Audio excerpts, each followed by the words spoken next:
Bon, nous ferons cette intervention à deux voix avec Olivier Chartier qui ira plus longuement dans les OB.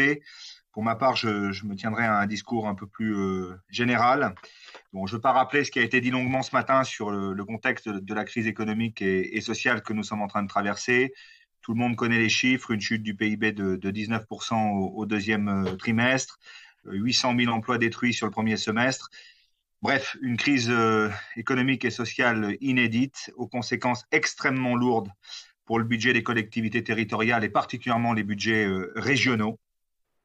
Vous avez salué, Président, tout à l'heure l'initiative de nombreux professionnels appuyés par les CCI qui mettaient en ligne des plateformes de soutien au petit commerce. Nous avons eu l'exemple dans mon agglomération et je vous remercie d'avoir félicité et encouragé ces gens-là au travers des dispositifs que vous mettez en place.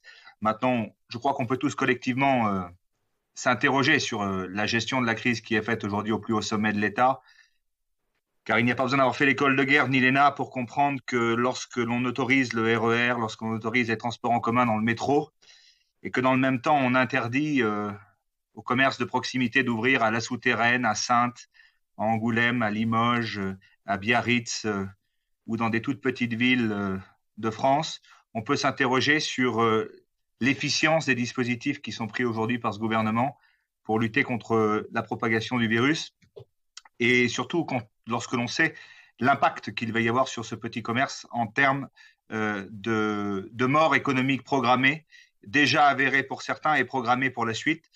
Les collectivités locales, quelles qu'elles soient, peuvent prendre tous les dispositifs qu'elles veulent.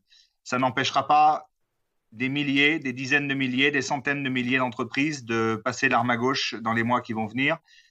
Tous les DG de banque vous le disent, tous les observateurs extérieurs vous le disent. On peut mettre tout l'argent qu'on veut sur la table. La réalité, c'est qu'il y a un assassinat en règle du petit commerce dans le pays par lâcheté politique, par absence de volontarisme.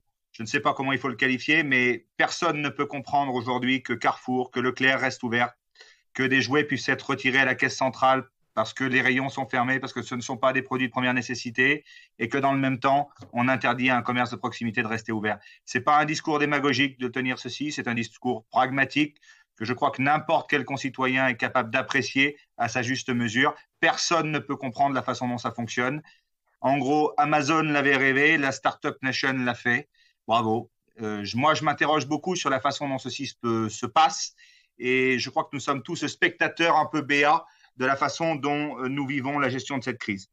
La réalité, elle se traduit par quoi? Elle se traduit au niveau du budget des collectivités par une hausse majeure des dépenses de fonctionnement, partout, dans toutes les collectivités, une baisse de l'investissement, parce que la réalité, c'est qu'il y aura une baisse de l'investissement dans les années qui viennent, quoi qu'il advienne, quoi qu'on dise, quoi qu'on fasse, quels que soient les écrans de fumée qu'on essaye de mettre en place. Une contraction de l'épargne, on le voit dans ces OB, et Olivier y reviendra tout à l'heure. Et plus généralement, c'est l'avenir qui m'interpelle, Président, et c'est de ça dont je veux vous parler. Parce que les budgets vont devenir de plus en plus contraints.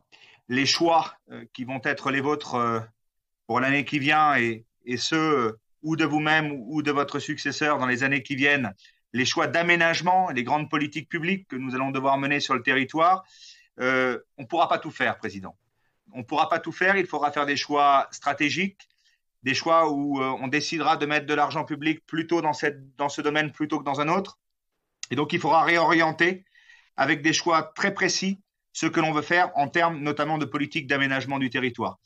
Et ça ne va pas vous faire plaisir ce que je vais vous dire, Président, mais c'est ma seule vraie inquiétude. Autant je reconnais que vous avez mis en place un vrai dispositif d'accompagnement, autant je considère que vous êtes un vrai pragmatique, autant pour l'avenir, je m'inquiète. Je m'inquiète parce que les projets d'aménagement, les projets structurants pour ce territoire, les grandes politiques publiques que vous allez devoir mener dans les années qui viennent, vous ou votre successeur, en tout cas si c'était vous, cela m'inquiète parce que pour porter des projets d'aménagement, Président, il faut avoir une majorité. Il faut que ces projets d'aménagement soient partagés par la majorité.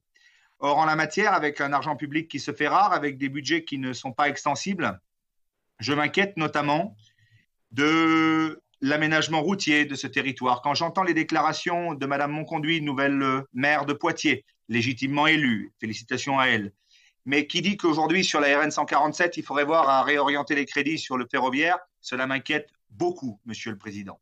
Quand je vois la fatwa, puisque c'est le terme que vous avez employé, que vous subissez de la part de certains de vos alliés, Europe Écologie Les Verts, pour ne pas les citer, sur le soutien à l'aéronautique. Je m'inquiète beaucoup, Monsieur le Président. Pour partager les politiques publiques, il faut qu'il y ait une majorité pour ce faire. Or, votre majorité, Monsieur le Président, elle est en train de voler en éclats. Et lorsque nous serons revenus aux temps normaux, au temps de la campagne électorale, eh bien, nul doute, Monsieur le Président, que cette majorité n'existera plus. Et je sais, je vous le redis, que vous êtes un pragmatique. Président, vous êtes quelqu'un qui connaissait les dossiers, qui connaissait par cœur cette région. Par pitié, ne devenez pas l'otage d'une idéologie qui n'est pas la vôtre, parce que ce n'est pas la vôtre au fond de vous. Et aujourd'hui, pour essayer de garder le pouvoir en vue des prochaines échéances électorales, vous lâchez beaucoup de terrain. Et pour ma part, ça m'inquiète parce que sur les grands sujets d'aménagement, Monsieur le Président, il va falloir beaucoup de volontarisme politique et il va falloir regarder les choses en face. Et c'est le seul problème à mes yeux aujourd'hui, c'est que l'argent va se faire rare, il faudra faire des choix. Et je n'ai pas l'impression que les choix qui seraient initialement les vôtres, qui sont aussi les miens au passage, ne soient pas partagés par ceux qui permettent aujourd'hui d'avoir une majorité dans cet hémicycle. Je vous remercie, Monsieur le Président.